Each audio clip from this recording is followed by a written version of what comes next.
would like to see certain things accomplished.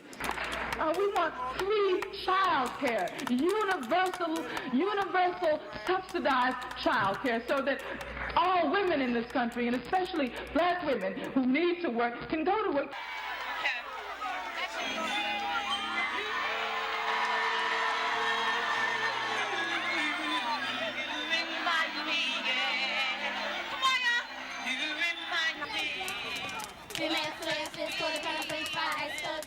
Act like you know how to cook. Filet fish, quarter pound of French fry, ice cold this shit. Act like you know how to jump. Filet fish, quarter pound of French fry, ice cold this shit. Act like you know how to turn.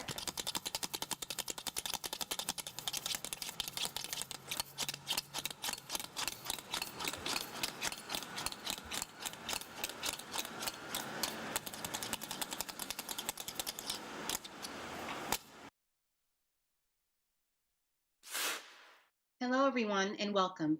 I'm Candace Montgomery, the Senior Vice President at The Atlantic. Thank you all so much for joining us for our program that marks the start of one of our most ambitious projects to date. We are calling it Inheritance. I am personally honored to be here during this moment, which we hope will shift the way we think about Black Americans' place in history for generations to come. It is a tremendous experience to even be able to share this with my own children. This is a project dedicated to history. American history is not only the stories we are taught, but also the stories we tell ourselves or pass down. That history is shaped by whose stories are told in the first place. So today, we will not only discuss what stories are told, but more importantly, what stories are forgotten. Here we endeavor to share the narratives of all Americans, particularly the forgotten history of Black Americans. As the opening lines of the project states, our future demands that we unbury the past. The Atlantic is uniquely qualified to embark on this mission. It was founded in 1857 with a core mission to further the cause of the abolition of slavery. As our editor-in-chief, Jeffrey Goldberg, wrote in the opening note of the latest issue, this project is part of an ambitious, never-ending effort to fulfill the Atlantic's mission to illuminate the American idea and to help build, through our writing, a more perfect union. We have a great hour of programming for you today. We'll hear from some of the Atlantic's writers and editors involved in the first chapter of the project, including actor Anna Deavere Smith. And stay tuned for a performance of a new poem by Joy Priest. You won't want to miss that. Before we get started, we want to thank our underwriter for today's event, Salesforce. Salesforce is the exclusive sponsor of the Atlantic's multi-year Inheritance Project. We are thrilled to have them on board to support our journalism and help drive the initiative forward. Stay tuned for more on this front in the coming months. We also want to remind you that you can ask questions during our session today. Leave them in the comments and we'll pass them along to our moderators. And now I want to turn things over to Gillian White, managing editor at The Atlantic and one of our leaders behind the strategic development of Inheritance. Gillian? Thank you so much, Candace. Hello, everyone. I'm Gillian White, managing editor here at The Atlantic. Thank you so much for being with us today. For our first session, we're exploring the launch of Inheritance and some of the stories it contains. I want to introduce three of our contributors. Danielle Allen is an author and professor at Harvard. Adam Harris is a staff writer for The Atlantic, and Van Newkirk is a senior editor at The Atlantic and host of our podcast, Floodlines. Hi, all. Thanks for being with us. Danielle, I want to start out with you because portions of what you write in your opening about Prince Hall speak directly to one of the things we're trying to achieve with this project. So I'm going to read it verbatim so I don't mess up any of your beautiful writing.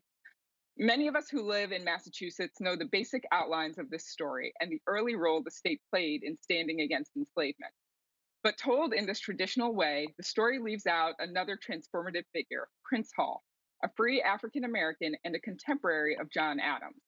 His life has attracted fresh attention in recent years from scholars and community leaders, both because he deserves to be widely known and celebrated, and because inserting his story into the tale of the country's founding exemplifies the promise of an integrated way of studying and teaching history. First, can you just tell us a little bit more about Prince Hall and why this figure in particular captured your attention? Thank you so much. Well, Prince Hall was really an extraordinary community leader, political leader, activist, intellectual. He was a free African American in Boston in the last part of the 18th century. And he worked hard with other free African Americans to pursue the end of enslavement in Massachusetts generally.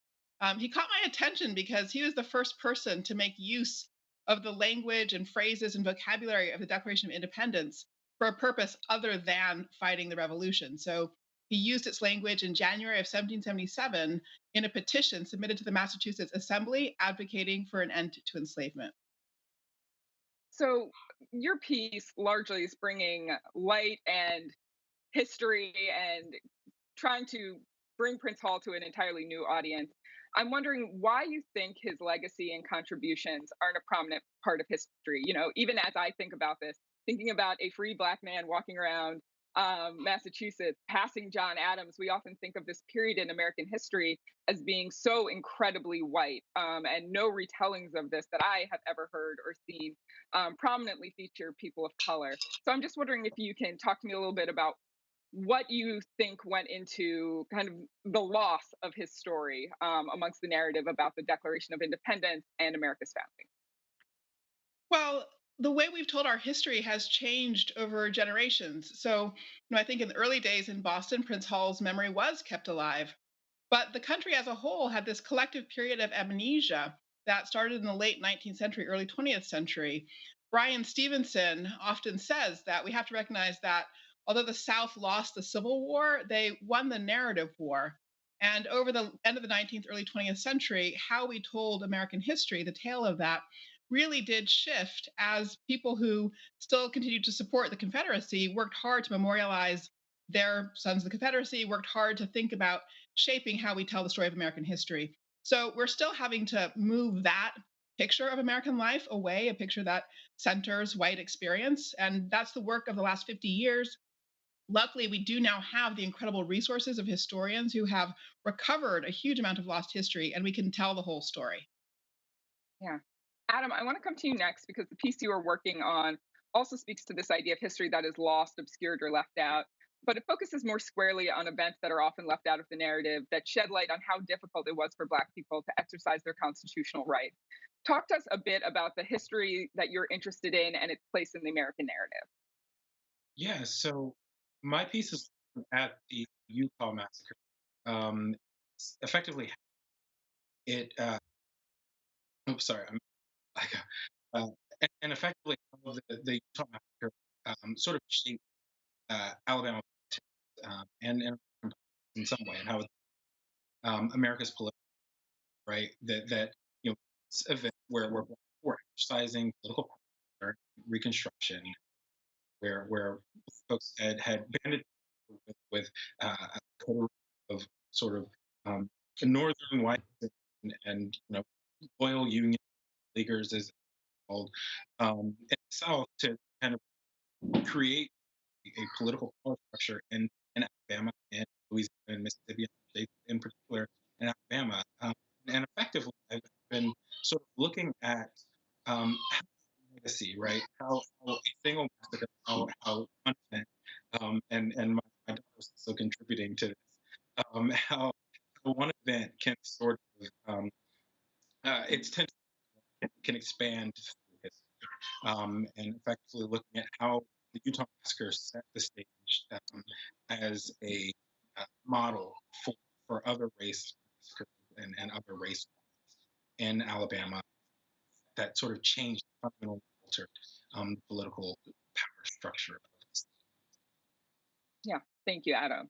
Then you wrote a heartbreakingly personal piece about the Voting Rights Act and the arc of your mother's life. That must have been tremendously emotional for you. I'm wondering if you could talk us through what made you decide to use your mother's life as sort of a timeline to help us understand the Voting Rights Act and that history. So I was working on a piece on voting rights on the day my mother passed away. So I've been working on thinking about what was going on with African Americans, what was going on with efforts to suppress the Black vote over 2020, efforts to cast the Black vote as fraudulent that sort of dominated the news cycle after the election. And She unfortunately, she passed away right before the election was called by most outlets. And in the days and weeks after her death, I really sat with that story and why I was even trying to tell it, why I even covered Yeah. voting rights. And it became clear that she was the source of my interest, she was my inspiration. And I tried to explain to other people what the example of her life showed about the fragility of democracy in America.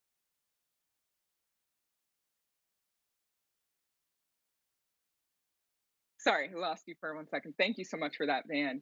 Um, I'm wondering too what it is like to think about, and you've said this many times, the idea that democracy, essentially true democracy, is as old as your mother. One of the things that I think we fight a lot is the idea that some of this history is so old that we are talking about things that happened centuries ago and thus should not affect present history, and that we shouldn't be harping on them.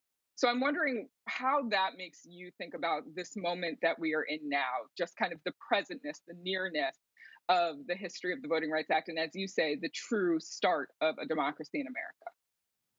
Yeah, so one thing I try to challenge folks to do as they read the piece is think about what democracy really means. Democracy to me is a society in which your situation, your station of birth, other parts of your identity do not inhibit your ability to participate in politics.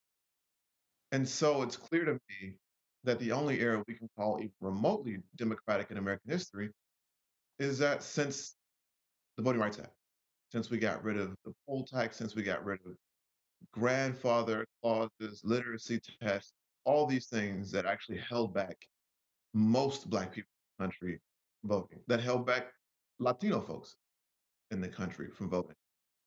And when you think about it that way, it's clear that only for the span of a couple generations have we been doing anything close to what you might call democracy. And then it's clear that this is so fragile and contingent and new. And when I saw stuff like the insurrection in January, when I saw stuff like people challenging the results of the election in November, we like to think of those as really unprecedented behaviors or times or things. But if you think about them as part of a set with this very new democracy, then I think they all are part of a narrative of people pushing for civil rights, for the right to be participants, and a very real backlash against it that might not have reached its final form yet. Right. Adam, I want to come back to you for a second to talk a little bit about some of the research that you did as you were thinking about the various places where violence was used to suppress the participation of Black people in democracy and in constitutional rights. We talked a lot about this idea of that being not really the exception, but more the rule. So I'm wondering how, as you did that research, which I know was so daunting, um, what you found to be the kind of proliferation of violence as a means of suppressing Black people and their participation in the society. Yeah, I think to actually a part of it gets at Van's point that he was just making, right? That this is a long continuum. Like people like to think of things as unprecedented, right? When the reality is that there's this history that's sort of living in the bones of the folks, right? The history of Tulsa, the history of the Wilmington, um, the history of Utah, the history of Mobile, Fala. Um, I think the only thing is that you've had states, you've had national enterprises, right? Tech enterprises that have explicitly left the history out. And one of the things that I found is that a lot of some of the very same explicit tactics, right? The idea of going to a rally and starting a riot, some of the drunkenness that ends up permeating a lot of these riots ends up being very similar in a lot of places. And I think that once we sort of start to unearth some of that history, uh, it'll be a lot easier for us to understand our current situation, the America that we are living in, as a part of this continuum, rather than these isolated events. As you mentioned, the insurrection. I mean, insurrection, these riots, overturn and overthrow elections were constant, right? You have in 1868, you have an election where a wins in Alabama by 2,000 votes. You have, and then the Democrat is winning by 150, 200 votes, the same amount of people. And it's not like black people automatically all of a sudden became Democrats. These methods that people have used to elections for years and years, sort of American political policy that we are recognizing in the present. Danielle, I want to come back to you. And, the period that you were writing about in your piece is what people very traditionally think about as the founding of this country. I'm wondering if you can talk a little bit about how incomplete our understanding of that period of time, especially when it comes to the role of Black people, is. It's definitely incomplete. The story of abolition is one that we haven't actually told very well in a broadly public way, for instance. So we are used to thinking of abolition as kind of getting wind in its sails just in the decades or so before the Civil War, and then there's the Civil War, and then what follows from that. But in fact, people had already been working on abolition all the way over the course of the 18th century, and that absolutely included African Americans. So women like Elizabeth Freeman, who was enslaved and secured her own freedom in Massachusetts, Quock Walker, another. There's a really rich history of agency, and I think that's for me the most important part of it. It can be, there's so much violence in American history, and especially when I think about young people and educating young people about democracy, our past and our future, it's really important for me that we build a pathway from violence to agency and hope. So I do have a practice of seeking out the stories of people who fought back and won, the people who fought back and didn't win but had resilience to then find and pursue other pathways. And the 18th and 19th century are just full of those stories. And it's not just that they're sort of accidental or sideways stories or something like that. They're core to the American character. Because at the end of the day, it has really been the experience of people subjected first to enslavement, then to Jim Crow, where the strongest, most powerful, most robust understandings of the meaning and importance of freedom have emerged. So I believe when we talk about inheritance, one of the things that's just really fundamental to African American experience is to lay claim to the idea that uh, our experience gives you the fullest, richest picture of what freedom is, why it means something, and why we're going to hang on to it with all our intensity and power. I actually want to stick with you, Danielle, for a second. I'm going to start incorporating some audience questions. I want to make sure we get to them during this session. From Brittany, she asked, how can we start to engage with these forgotten figures in history and incorporate them into the dominant narrative? Our children should be exposed to these important figures that have shaped the ideals of democracy. Danielle, what do you think of that? How can we help children or more Americans in general learn about people like Prince Hall and some of the other people who come up in your research and writing? Well, I do think we really need some of the publishers, for example, who produce educational materials for young people to really broaden the frame, look more completely. So, National Geographic has great texts for young people, but they could have a broader frame. So, at this point, what we do is we have lots and lots of stories of Martin Luther King Jr. Those are incredibly important stories. We have lots of stories of Rosa Parks, lots of stories of Ruby Bridges. But that's really just the tip of the iceberg, and people should not rest content just to stick with those now iconic figures. There's a whole world of experience that historians have excavated. So I would commend the work of the Hutchins Center here at Harvard. You can go find sort of huge resources, databases to start culling stories from. But I do think publishers all over the country should really be widening the sort of catalog of stories that they're weaving into the tapestry of our shared history. The next question is from Michael and Van. I want to bring it to you. Is it possible to connect Citizens United and other dark money invasion into our campaigns with an increase in voting rights degradation? So I think this is actually the current frontier of voting rights. We're not just talking about people's ability to go out and cast individual ballots. We're not talking about your ability not to face tests or devices. We're talking about the entire shape of our democracy. How much money how much money influences politics.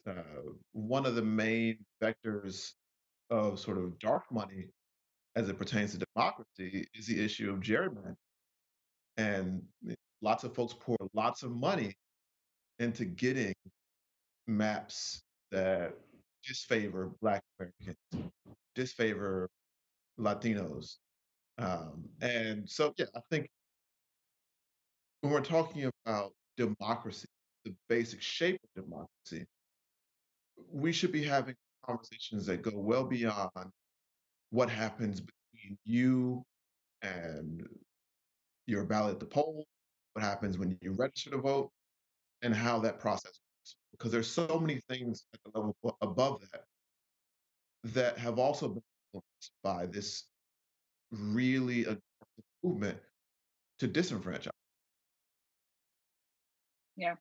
I'm wondering how what you did in your piece, talking about your mother, talking about yourself, um, made voting right, I think, so much more tangible for readers. I'm wondering how you think about making things like gerrymandering and other issues that people might think of as historical or boring, um, accessible via writing, and how you think about using the history of those things to enlighten what is happening Well, that is a question for my editors. Um,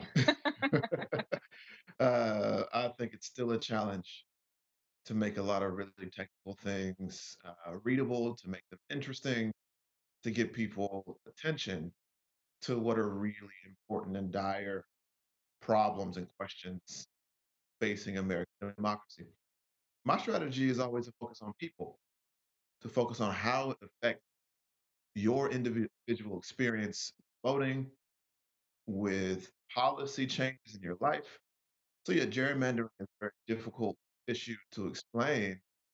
But when you really talk about how it means that me and my neighbor and the person across the street and the person two doors down all get different ballots because we're in different districts, that's a bit more salient and really drives home the sort of absurdity that gerrymandering, that other systems of disenfranchisement really bring to our lives in the effort of making a difference. So yeah, I focus on people. Oh, today? Yeah. Adam, are you still with us?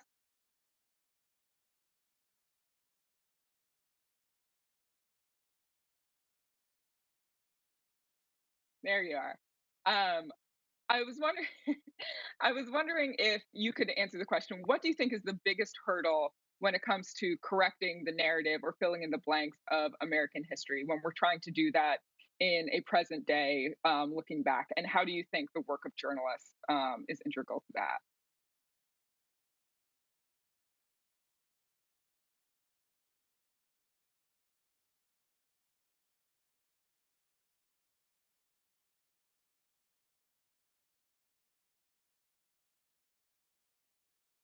Sorry, everyone. I think we lost Adam, so we're going to go to an audience question actually and give him some time to see if he can reconnect.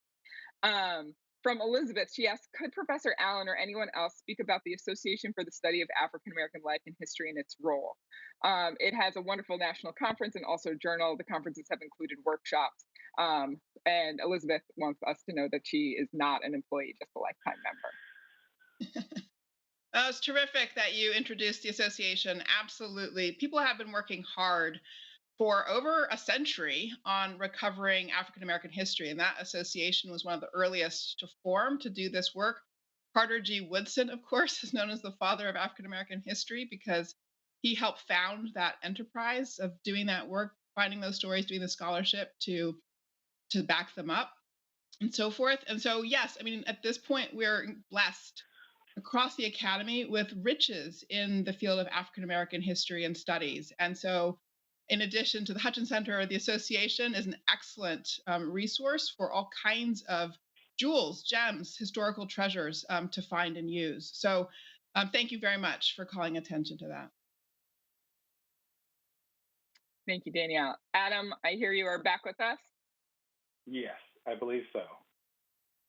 Oh, wonderful. Sorry, would you mind would you mind picking up where you left off? I was asking a little bit about the biggest hurdles to changing or correcting the narrative of the history of America, which is so baked into the consciousness and the creation myth of this country, and how you think about that role as a journalist in the work that you do. Yeah, I mean, the central role of journalists, I think, kind of in our truth-telling role, right? That we're supposed to, we're one, cataloging history, but two, we're in the truth-telling business. And part of that truth-telling is correcting this centuries-long narrative about how America was founded, about the role of several groups in America's founding, and understanding the ways that our politics have been shaped. And I think that one of the things that journalists should be doing and should be consistently doing is as we watch kind of current historical events develop, as we kind of try to make sense of our modern moment, is not to divorce that modern moment from history. I think one of the important things about this project, about inheritance, is that we are connecting that history to this broader American fabric to tell a fuller, richer American story, that Black Americans are not some parochial offshoot of Americanism, right? But that they are an integral part of American history, and that by centering these experiences, by centering these stories, I think that goes a long way in doing that work of correcting this the centuries-long inadequate rendering of American history. Yeah. So we have another question from the audience. This is actually a question that I feel like I get fairly often, but I'm going to put it to Van and then to Adam. So the question is essentially that we are in this period continually of fake news and the idea that people deny facts, and it allows things like questions about voter ID laws and things like that, and the idea that there's some sort of massive fraud happening at the polls to proliferate. And I don't think we have a name here, but the person asking this question is saying essentially, if people just believed in the news and fact, that would be harder to pull off. It would be harder for people with these alternative facts and lies to get out there and to create all of this upheaval that makes it harder to get people out, specifically people of color, to actually be able to vote. So, Van, I'm wondering how you think that news and the work that you're doing as a journalist, how it can help, if it can help. Well, I want to stress that this problem of misinformation, disinformation, and it's supercharging disenfranchisement and people eroding our democracy. That's not new.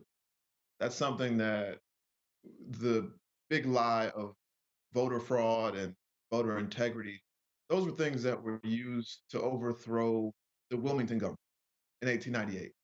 They were around during Reconstruction. But it's important to stress that media, the news, is also an important part of that. It's not just the antidote. Propaganda against Black voting was one of the major reasons that Jim Crow was sort of founded.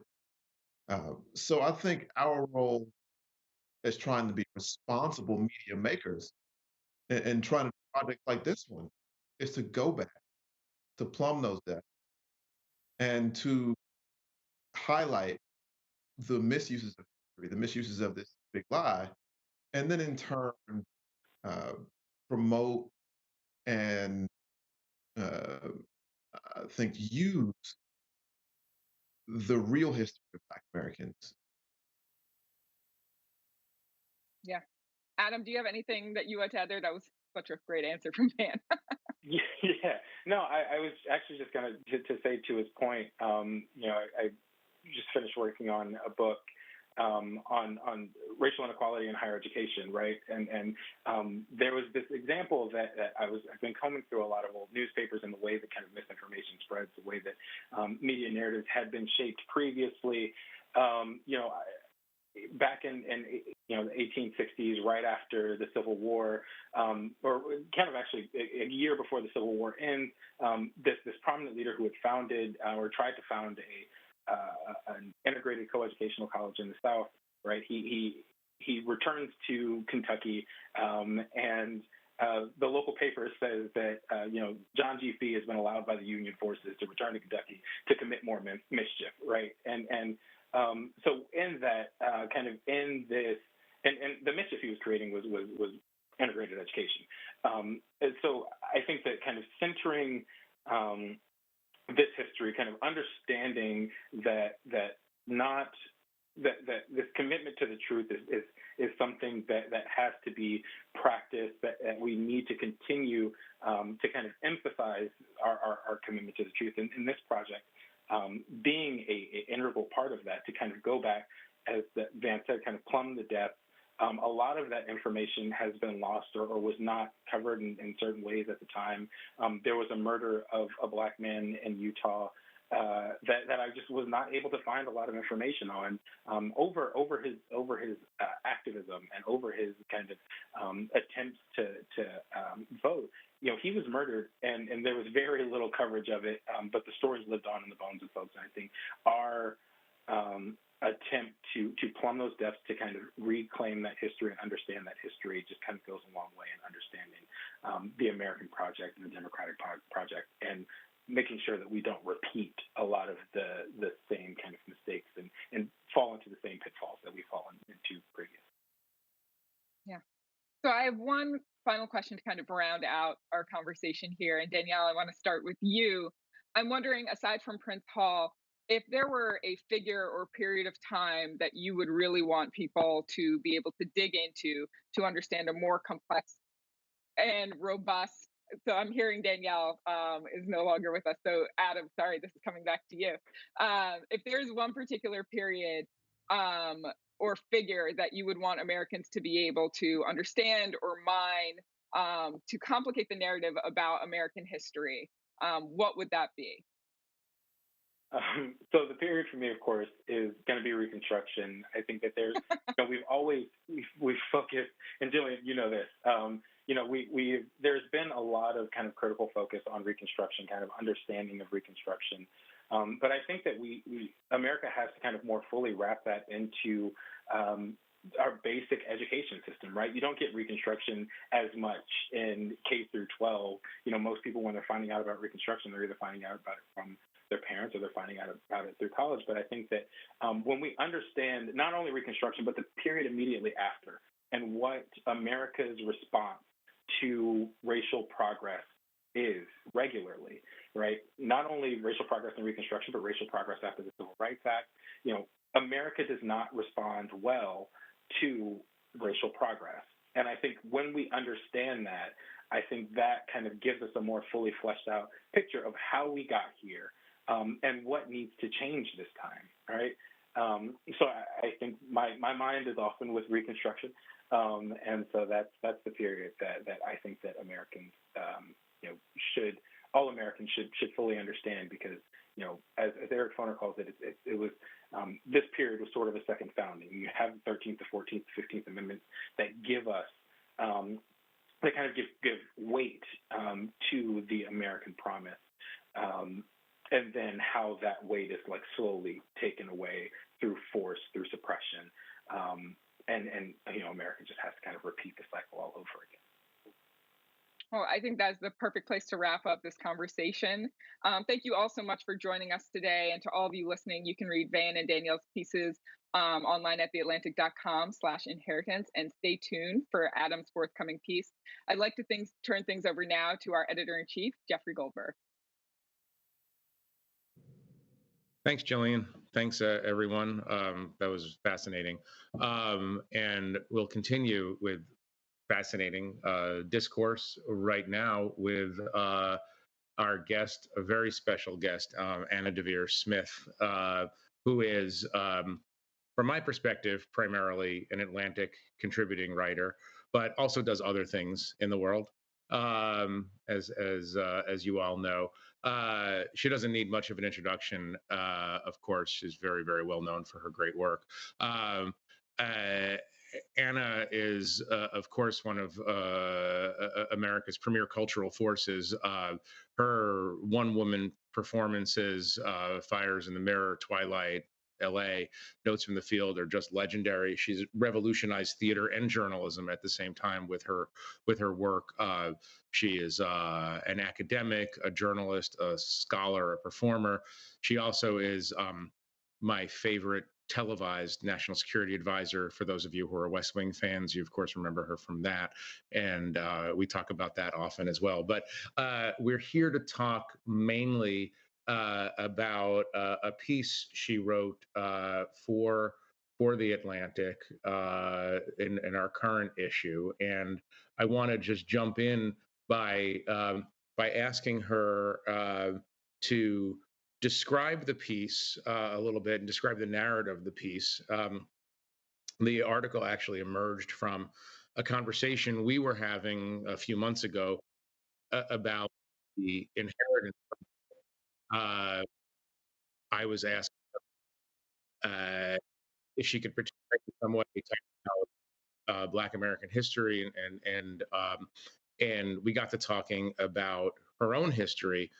I had assumed that she had written about her own history, but she is primarily, in many ways, a journalist writing about other people, exploring the lives of others. And so one thing led to another, and we have this magnificent piece now from her in the current issue of the Atlantic. So, Anna, welcome.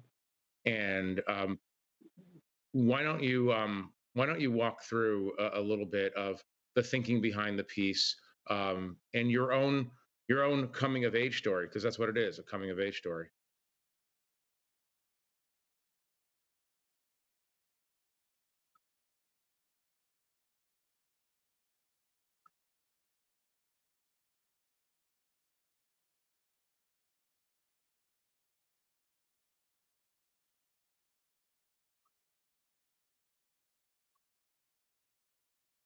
That, by the way, that's literally what they said, literally the description. My mother, there's a lot of schools looking for nice Negro girls like Anna. Now, we wouldn't say that now, but the word black was not in, common parlance at the time. That's how long ago it was. And so, yeah, I ended up at a place called Beaver College, an all-girls school. It's now called Arcadia University. And when I arrived, there were 6 other women. So there were 7 of us, Negroes, nice girls. There were 3 upperclassmen. And so we really were in the minority. And the piece even goes back. I interview 3 of the people, a teacher of mine, and then my roommate, my college roommate, who was a white woman from New York, and my friend Karen McKee. So I did a bit of journalism to recall it and get some of the facts right. The main thing to say is that, believe it or not, at that time, we didn't have as much in common, I think, as Black students do now. And the thing that ironically really unified us was the death of Martin Luther King in 1968. So this was a moment of cultural upheaval.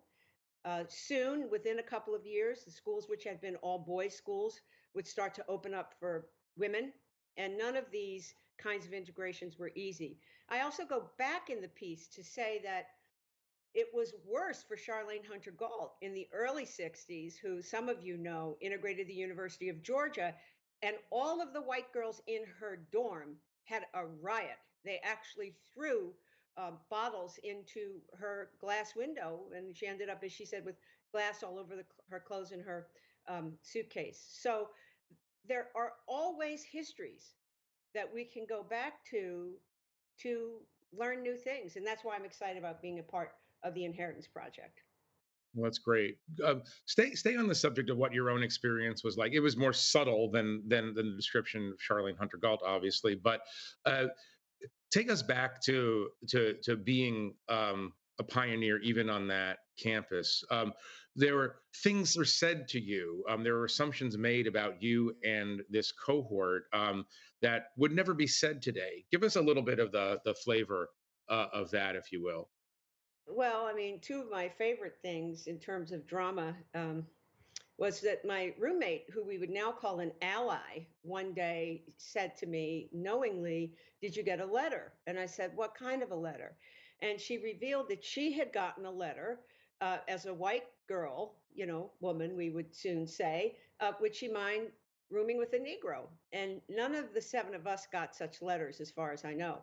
But one of the more outstanding moments was that after King died, was killed, was murdered, we became a group and we became active and we asked to have a Black professor. There were none. And we asked to have a course. There were none. And there was a Southern dean who brought us together and informed us that, if we continued to have undesirable behavior, they were not going to be very happy to have us at Beaver. And certainly, if we continued to have undesirable behavior, they were not going to pay to have us there. Now, today, she wouldn't have gotten to the pay part before she would have been fired. I mean, I think if a custodian talked to us today like that, you'd be fired. So, but I think the other part for us, I won't speak for everyone, but there was a certain way that we were invisible. I recall that when King was killed, there were girls in my dorm who were more concerned that their spring vacations would be disrupted because of curfews and so forth. Right. Um, Talk about the formation of identity. I mean, part of the early conversation we had about this piece was how you you were a very different set of girls. The college decided that you were similar, but you were actually a very different set. But over the course of your time there in the late '60s, a consciousness emerged, in part because of historical events, but also in part because maybe a common experience. Talk about how you were different at the end of the experience and at the beginning in terms of this. And I use the word advisedly, but collective, because the from the school's perspective, you are a group. Right. Well, we were in a group. We became a group, as I mentioned, when King was murdered, and we gave ourselves the name, the Beaver College Blacks. And in fact, years later, my freshman English teacher, who is in the piece, a wonderful woman, Helen Butel, now in her 90s, who I went back and talked to, and my German teacher, who's now deceased, would come to New York to see my plays. And my German teacher's husband, each time, would say, "Well, don't you think it was a mistake to call yourselves the Beaver College Blacks?" And Dr. Butel tells me that she, who I don't remember, but she must have seemed to be an ally of ours, was called in by the dean and told, not the Southern dean, another dean, and told that she really had to get us to change that name. We couldn't have that name. And she said, "Well, what do you want them to be called? The Beaver College Colored People?" So, I mean, I'm smiling because also in the piece I do mention that when you smile, you bare your teeth. So I'm not being idealistic or foolish about this. This is how real it was, and at the same time now what we would call absurd.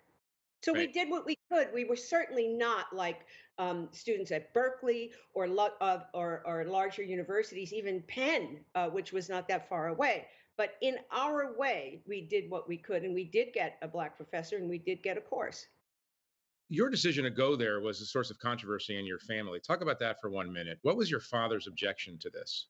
Well, my father's family, there were six of them. They all went to either Howard University or Morgan, and in my mother's family, they also went to HBCUs. And my father's couldn't. He just felt that it was not a good idea for me to go to this white school. Now, I will say that my sisters are 10 and 11 years younger than me, and by the time they were ready to go to college, that was not an issue at all.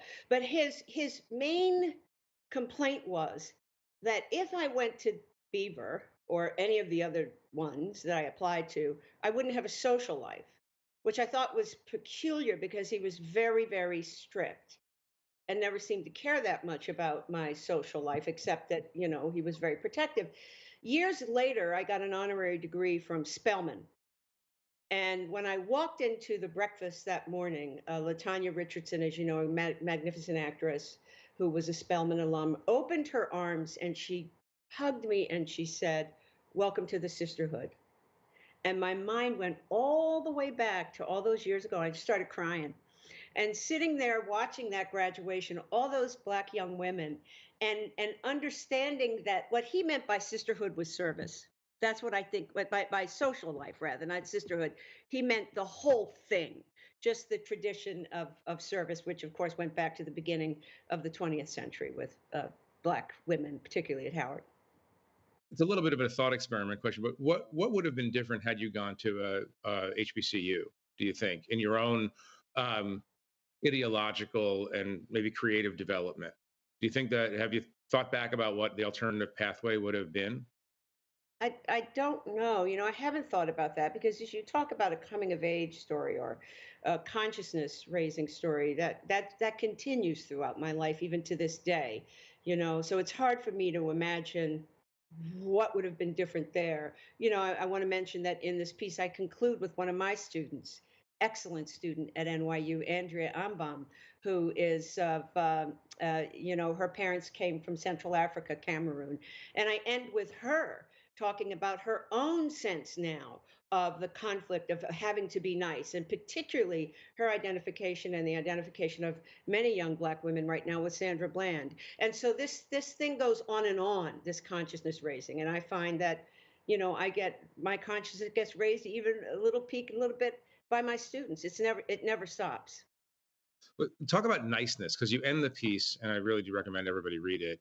It's beautifully written. Uh, Talk about niceness. You say, this is a piece about the limits of niceness. What do you mean by that, and what are the implications of that for young people today? Well, not just young people.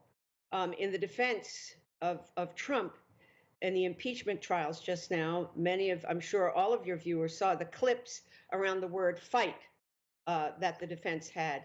And most of the people in that clip were black women looking, I guess to some scary and certainly not nice. And so I think that I'm so excited, Jeff, to be working with you because maybe I'll get to find out where, in addition to slavery, this idea of the nice colored girl, the nice Negro woman, specific. So we can imagine some things, but I think, there's probably stories hanging off of trees in the 20th century and the late 19th century, trees waiting to be shook of stories that will help me understand why to this day, to last Friday, there's an expectation that Negro women, Black women, colored women, African American women in particular will behave.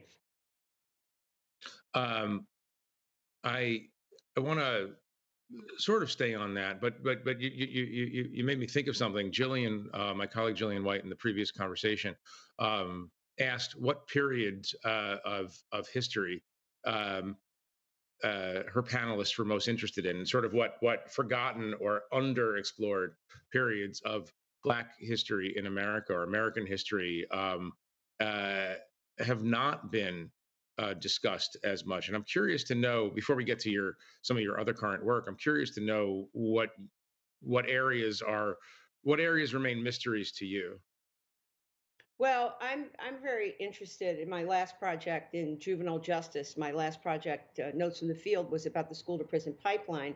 And it leaves me wanting to know more about the history of juvenile justice in every decade in the 20th century in particular, right? When did the child become a threat, I would say. So, and I think because I had to be nice, and by the way, niceness didn't start with going to Beaver College, now Arcadia University. I want to also say that the president there now, President Nair, has an investment in social justice, so things do change.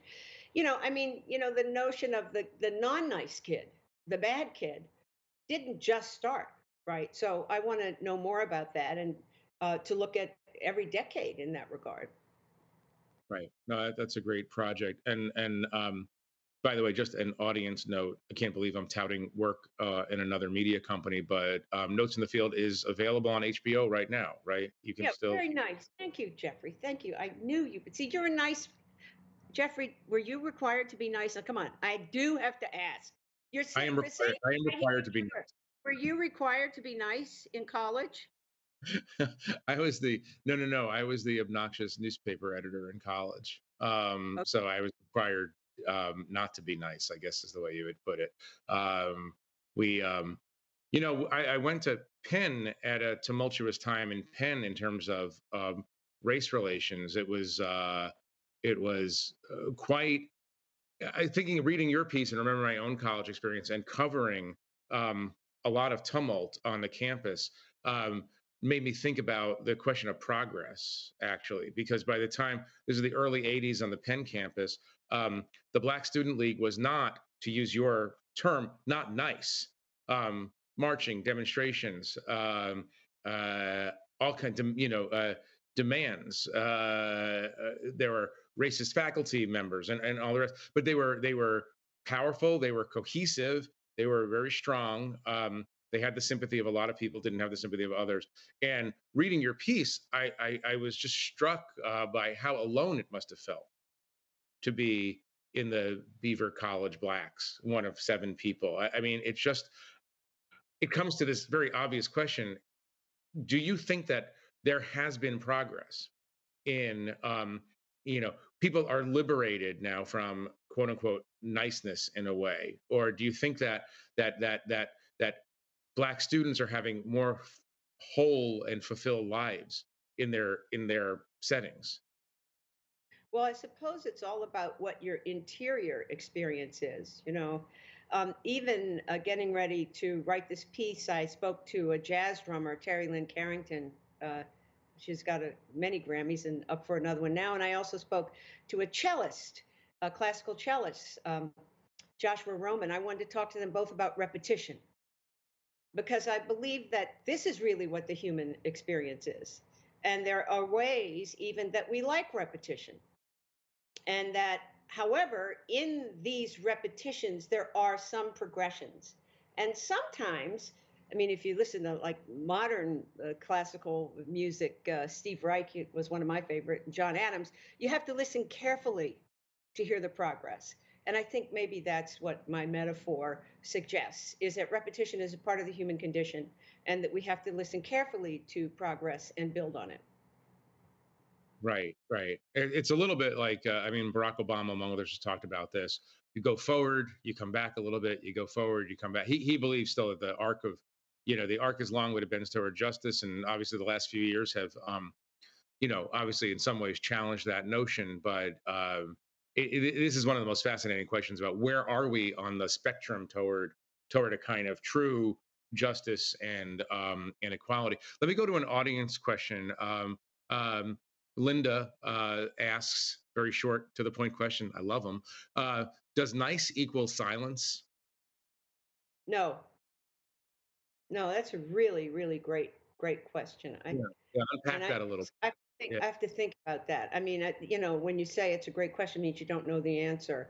Nice exactly. does not mean silence at all. In fact, there could be an argument for nice, and there could be an argument for invisibility, just so you're working. So it doesn't mean silence. Right, right, right. And, Fair enough. and conversely, aggression doesn't mean progress. So it's like, what are you doing? Right, What are you right. doing? And Jeffrey, I just want to quickly say too that because I've spent so much time looking at juvenile justice now, I mean, college is one thing, but that's a whole different thing than the people who don't even get to 8th grade. And I think, we talk about college, African American studies, all that stuff. We got to think about the people who don't make it at all, and the gap between so-called us and them. Right. Here's another question, an audience question, sort of related. Are Black women really liberated from niceness? Think about Kamala Harris debating Pence, and even Obama's presidency. And I guess there, the interlocutor is asking, Obama understood the quote unquote dangers of seeming angry. So the question is, are Black women really liberated from niceness yet? Well, no, I don't think so. But I think the performance of it, look, by the way, there's also grace and kindness. Those are very useful. Those are very useful, right? Nice is, I think, something else because as to the first question, is close to silence. But, what was the most repeated thing that Kamala said, I'm sorry, Vice President Harris said, no matter how much she flashed that beautiful smile, I'm speaking. I mean, I'm speaking, right? I mean, she made it really clear. And I think also that President Obama made himself clear as well. So I think it's that you get to wear what you want to wear, but they're your clothes and wear them. If you want to be nice, just stay focused. Right, right. Unfortunately, we're out of time. Got a lot of good questions from our audience, but what I do want to do is thank you for joining us today, Anna, and I'm recommending this not because I'm nice, but because it's truly excellent. Notes from the Field on HBO Max or HBO whatever it is today. You could find that and watch it. And the main thing you should do, the main thing you all should do is read this amazing piece that Anna has in the Atlantic this month in print. It's on the web now. You could very easily find it on our site. And I am saying this on behalf of the whole of the Atlantic. We're so excited to have Anna Deavere Smith on our team. It's a delightful and wonderful experience, and I want to thank her very much for joining us today. And now we're going to turn to a poem from Joy Priest. Ghost in Schools, with lines from In the Wake by Christina Sharp. A human body would not make it to the seafloor intact. No loitering in the water. They whisper like fish, the police in schools like fish. The atoms of the people who were thrown overboard. Now sometimes my lungs feel like stones in the hypnagogic hour, that watery room between wakefulness and sleep. The faint formation of land in the distance. That's when the first horror struck in the mind of the African above deck. The moment just before our African became American. Out there in the ocean, even today, hidden in the language, in the pelagic tunnels, narrow corridor of attention, fish whisper. They avoid our shadows, like fish, ghost in schools, like fish, police in schools, no loitering in our history. We talk like fossils in this country. The amount of time it takes for a substance to enter the ocean and then leave the ocean is called residence time. Those who took the ocean as their home, murmurous as my footsteps. Standing midnight at the Atlantic harbor, I hear the fishermen yelling to one another out on the water where they've just noticed the sea beginning to part. A corridor of murdered Africans, million ghosts marching to Wall Street. We were always white folks white well. Ain't that some shit? Thank you, Joy Priest. What an incredibly moving piece. And that concludes our opening event for Inheritance. I have been taking notes all day, and I don't know if you have, but I do hope that you stay tuned for more events in this series. And if you missed or want to rewatch anything from today, please check your email for a note from our team with a link. We hope that you will visit theatlantic.com/inheritance to read the pieces we discussed today and many more as we continue to roll out updates. We hope that you will take a moment to share your thoughts with us about the event by completing a brief survey. You can find that link to the survey in your chat, and you will also receive a link in your inbox. Thank you again to Salesforce for their support of the Inheritance and the Atlantic. Thank you to the entire team at the Atlantic who worked on the project and continues to do updates. And most importantly, thank all of you for joining us today. If you would like to stick around to virtually network with other attendees, you can do so by clicking the networking button on the left side of your screen. That feature will be open until 2:30. And with that, I would like to leave you with this final note from today. May you find progress in your repetition. Thank you all, and see you again soon.